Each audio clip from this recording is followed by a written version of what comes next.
Fadil bergegas membuka usaha bengkel perbaikan alat elektronik dan modifikasi yang berada di Menasah Manyang, Kecamatan Lusukon, Aceh Utara. Seluruh isinya berantakan, lumpur-lumpur hingga bersarang sudah sepekan. Satu persatu barang elektronik pelanggan mulai dibersihkan. Tak kuasa melawan bencana banjir yang melanda, dia bersama 52.000 warga lainnya terkena banjir setiap tahunnya. Perasaan sedih karena alat-alat yang terendam harus diperbaiki kembali. Barang elektronik milik pelanggan ini harus diganti rugi. Dia harus menanggung kerugian mencapai ratusan juta rupiah. Sebagai teknisi kulkas, jasa las, modifikasi motor, mobil, AC, kipas angin, dan mesin cuci ditekuninya sejak beberapa tahun lalu. Anak pertama dari pasangan Wahyudin dengan Ida Safitriani ini adalah lulusan mahasiswa Politeknik. Biasanya bersama orang tuanya dia bekerja di bengkel ini.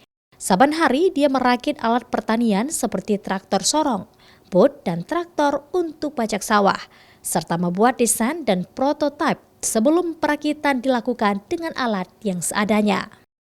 Usaha bengkel bersama orang tuanya sudah sering dilanda banjir. Hampir setiap tahun kejadian seperti ini dirasakan Fadil. Dia akan melanjutkan usaha bengkel yang dirintis sejak 1998 tahun lalu. Oleh orang tuanya, banjir telah merendam seluruh peralatan bengkelnya. Kalau di bengkel kami di sini lebih kayak merakit sesuatu alat pertanian sih Pak. Contohnya seperti traktor sorong dibuat jadi dozer.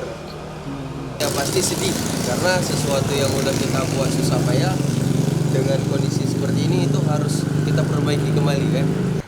Biasa sehari-hari kami selain memperbaiki kulkas ada buka jasa ngelas juga, jasa modifikasi motor, modifikasi mobil, AC, kipas angin, mesin cuci dan lain-lain.